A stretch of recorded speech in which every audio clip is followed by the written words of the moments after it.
नमस्कार बंधुरा welcome to एसटीयूनिक sports. तो हमारे भारतीय दलेर काছে কিন্তু সবথেকে বড় চ্যালেঞ্জ ওয়ার্ল্ড কাপ কোয়ালিফিকেশনের গুরুত্বপূর্ণ ম্যাচ, যেটা কিন্তু 6 জুন সন্ধ্যা 7টা থেকে ওয়াইবিকে স্টেডিয়ামে হতে চলেছে।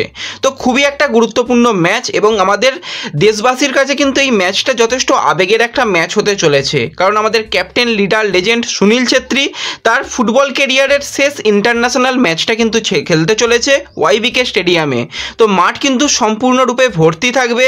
ম্যাচের সময় কখন রয়েছে, তোমরা কিভাবে টিভিতে দেখতে পাবে, দুটো দলের শক্তি কতটা রয়েছে, কোন দলে জেতার সম্ভাবনা রয়েছে, আমাদের দল কতটা শক্তিশালী, আমাদের দলে আর কি কি জায়গায় উন্নতি করলে এই ম্যাচটা আমরা জিততে পারবো, সেই নিয়েই মূলত আমরা কথা বলবো এই ভিডিওতে। তো খুবই কিন্তু একটা ইন্টারেস্টিং ভিডিও হবে, শুরু থেকে শেষ পর্যন্ত দেখো। আর ভিডিও ভালো লাগলে সকলে একটা করে লাইক করে দিও, আর যারা চ্যানেলে প্রথমবারের জন্য এসেছো মনে করে চ্যানেলটাকে সাবস্ক্রাইব করে তার পাশের বেল আইকনটাকে অন করে রেখো, তাহলে তোমাদের প্রিয় দলের খেলার সমস্ত আপডেট তোমরা এখানে পেয়ে যাবে। তো চলো আর দেরি না করে ভিডিও শুরু করা যাক। প্রথমেই যদি আমরা ম্যাচের লাইভ নিয়ে কথা বলি, তো ম্যাচটা কিন্তু তোমরা সরাসরি টিভিতে দেখতে পাবে। স্পোর্টস 18 1 চ্যানেল, স্পোর্টস 18 1 এইচডি এবং স্পোর্টস 18 3 চ্যানেলে দেখতে পাবে। এবার মোবাইলে কিভাবে দেখতে পাবে তার তো কোনো রকম আপডেট নেই।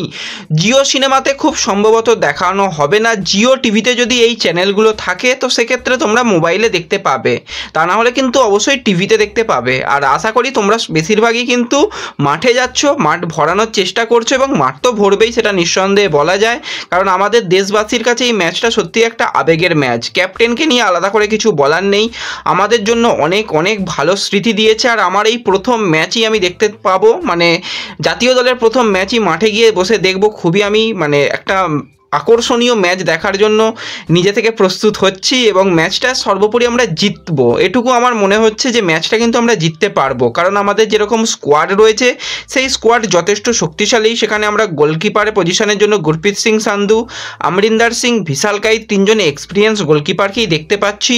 ডিফেন্ডার প্লেয়ার হিসাবে আওমের আনোয়াদে, এছাড়া কিন্তু জয় গুপ্তার মতন প্লেয়ার লালচংনুঙ্গা, আনোয়ার আলী, মেহতাব সিং, নরেন্দ্র গায়লার্ড, নিখিল পূজারি, রাহুল বেকে, সুভাশিস বোসের মতন প্লেয়ারও ডিফেন্সে রয়েছে।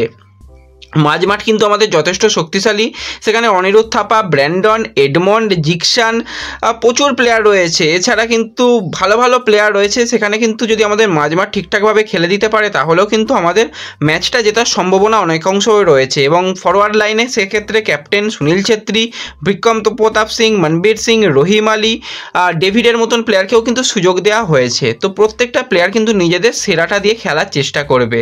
তো আমরা যদি আমাদের ভারত এবং কুয়েতের হেড টু হেডের রেকর্ড নিয়ে কথা বলি, তো এখনও পর্যন্ত কিন্তু টোটাল 5 বার ম্যাচ হয়েছে, সেখানে কিন্তু আমরা 3 বার জিতেছি, 2 বার ম্যাচ বলতে গেলে আমরা হেরে গেছি, আর একটা ম্যাচে কিন্তু ড্র হয়েছিল। এবং শেষ সাক্ষাৎকার যেটা আমাদের হয়েছিল সেখানে কিন্তু ম্যাচটা আমরা 1-0 গোলে জিতেছিলাম 16ই নভেম্বর 2023। তার আগে কিন্তু 4 জুলাই 2023 সেখানেও কিন্তু আমরা সাবের চ্যাম্পিয়নশিপে যে ম্যাচটা ছিল সেই ম্যাচটা 1-1 গোলে ড্র রেখেছিলাম, তার পরবর্তী সময় পেনাল্টি শুট আউটের মধ্যে দিয়ে গিয়ে জিতেছিলাম। তো আমরা এই দলটাকে হারাতে পারি, সেই ক্ষমতা কিন্তু আমাদের রয়েছে। বর্তমানে যদি আমরা ফিফা র্যাঙ্কিং নিয়ে কথা বলি, তো আমাদের ভারতের ফিফা র্যাঙ্কিং কিন্তু বর্তমানে 121, অনেকটাই কিন্তু আমরা ফিফা র্যাঙ্কিংয়ে পিছিয়ে গেছি।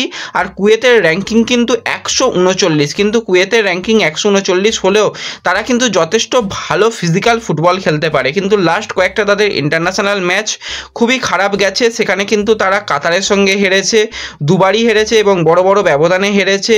এছাড়া কিন্তু বেশিরভাগ টিমের কাছেই হেরেছে, শুধু আফগানিস্তানকে হারাতে পেরেছিল একবার। তো লাস্ট কয়েকটা ম্যাচের রেকর্ড কিন্তু তাদেরও খুব খারাপ আর আমাদেরও কিন্তু খুবই খারাপ, আমাদের রেকর্ডে কিন্তু আহামরি খুব একটা ভালো নয়। তো অনেক রকম সমস্যা, চোট আঘাত ইত্যাদি সমস্যা রয়েছে। তো লাস্ট যে ম্যাচটায় আমরা জিতেছিলাম এই কুয়েতকে হারিয়ে, তো সেক্ষেত্রে কিন্তু আমাদের যেটা প্লেইং 11 ছিল সেখানে আমরা 4-3-3 প্লেইং 11 দেখেছিলাম। ডিফেন্স লাইনে কিন্তু আকাশ মিশ্রার সঙ্গে সন্দেশ জিংহানকে সেন্টার ব্যাক, রাহুল বেকে আর নিখিল পূজারিকে সাইড ব্যাক, আর গোলের তলায় গুরপ্রীতকে দেখেছিলাম। মাঝমাঠে সুরেশ ছিল, এছাড়া ছাংতে ছিল সুনীল ছেত্রী, মহেশ সিং, নাওরেম মহেশ সিং, এই সমস্ত প্লেয়ারদের নিয়েই তৈরি করা হয়েছিল। কিন্তু মোটামুটি যেটা বেস্ট প্লেয়িং 11 ম্যাচের জন্য হতে পারে সেটাকে নিয়ে যদি আমরা আলোচনা করি, ডিফেন্স লাইনে কিন্তু দুজন সেন্টার ব্যাক প্রয়োজন, কারণ আমরা সন্দেশ সিংহানকে পাচ্ছি না, ইনজুরির কারণে আকাশ মিশ্রাকে পাচ্ছি না, তাকেও পাচ্ছি না। তো সেই জায়গাতে কিন্তু আমি অন্তত দেখতে চাই মেহতাব সিংয়ের সঙ্গে আনোয়ার আলীকে, আর সাইড ব্যাকে একদিকে নিখিল পূজারি, অপরদিকে শুভাশিস বোস। কিন্তু এটা হওয়ার সম্ভাবনা অনেক অংশই কম, কারণ ইগোস্টি ম্যাচ সবসময় কিন্তু রাহুল ভিয়াকে কি সেন্টার ব্যাক হিসাবে ব্যবহার করবে, আর সাইড ব্যাক যারা দুজন রয়েছে তারাই থাকবে। এবার যদি আমরা একটুখানি 4-3-3 প্লেয়িং 11 নিয়ে কথা বলি, তো মাঝ মাঠে কিন্তু ব্র্যান্ডনের সঙ্গে সুরেশকে আমরা দেখতে পাবো, আর কিছুটা ডিফেন্সিভ মিডফিল্ডার হিসাবে যদি আপুইয়াকে রাখা হয় তাহলে কিন্তু সেটা সবথেকে ভালো হবে। আর আক্রমণ ভাগে নাওরেম মহেশ সিংয়ের সঙ্গে ছাংতে এবং সেন্টার ফরওয়ার্ড প্লেয়ার হিসাবে সুনীল ছেত্রী। এছাড়া যদি আমরা 4-2 ফরমেশনে যাই, তো সেক্ষেত্রে কিন্তু মাঝ মাঠে আপুইয়া এবং সুরেশ, এবং দুদিকে উইং বরাবর একদিক থেকে ছাংতে, অপর দিক থেকে মহেশকে ইউজ করা যেতে পারে। এছাড়া ব্র্যান্ডনও খেলে দিতে পারে, সেক্ষেত্রে জোড়া স্ট্রাইকারে যেতে পারে। এবং যে প্লেয়াররা সেই মুহূর্তে সবথেকে ভালো ছন্দে রয়েছে তাদের কিন্তু ব্যবহার করা উচিত কোচের। এবার কোচ তার পরিকল্পনা মতন খেলাবে, সেই দিকে ভেবে তো লাভ নেই। আমরা কিন্তু ম্যাচটা জেতার জন্যই ভাববো, এবং আশা করি প্রত্যেকটা প্লেয়ার নিজেদের 100% দিয়ে ম্যাচটা জিততে চাইবে। ডেভিডের মতন প্লেয়ার, সেও কিন্তু একজন গোল স্কোরার প্লেয়ার। মানভীর সিংয়ের গোলে কিন্তু আমরা কুয়েতকে হারিয়েছিলাম, 75 মিনিটের মাথায় মানভীর সিং গোল করেছিল, তাকেও কিন্তু অ্যাজ এ উইঙ্গার হিসাবে বা স্ট্রাইকার হিসাবে ব্যবহার করতে পারে। বা সুনীল ছেত্রীর শেষ ম্যাচ, তাকে কতটা গেম টাইম দেবে সেটা হচ্ছে একটা দেখার বিষয় থাকবে। তাকে যদি প্রথম দিকে না নামিয়ে প্রথম দিকেই যদি ডেভিডের মতন প্লেয়ারকে নামিয়ে দেওয়া হয়, যদি গোল করে দিতে পারে, তো সেক্ষেত্রে কিন্তু ম্যাচটা আমরা জিতে যাওয়ার সম্ভাবনা রয়েছে। তো সম্ভবত ক্যাপ্টেন প্রথম থেকেই নামবে, এবং হয়তো তাকে শেষের দিকে এসে চেঞ্জ করে অন্য কোনো প্লেয়ারকে যদি ব্যবহার করা হয়। বিক্রম প্রতাপ, তার মধ্যে গোল করার ক্ষমতা রয়েছে, অনেক ভালো ভালো গোল করতে তাকে আমরা রিসেন্ট আইএসএলে দেখেছি। তো সেক্ষেত্রে অনেক প্লেয়ার কিন্তু হাতে রয়েছে, মোটামুটি একটা শক্তিশালী স্কোয়াড। হয়তো আমরা সন্দেশ সিংহান, আকাশ মিশ্রাকে পাচ্ছি না, বাদবাকি সমস্ত প্লেয়ারই অ্যাভেলেবেল রয়েছে। তো এই জায়গা থেকে কিন্তু ইগোস্টি ম্যাচের কাছেও চ্যালেঞ্জ রয়েছে ম্যাচটা জেতার জন্য।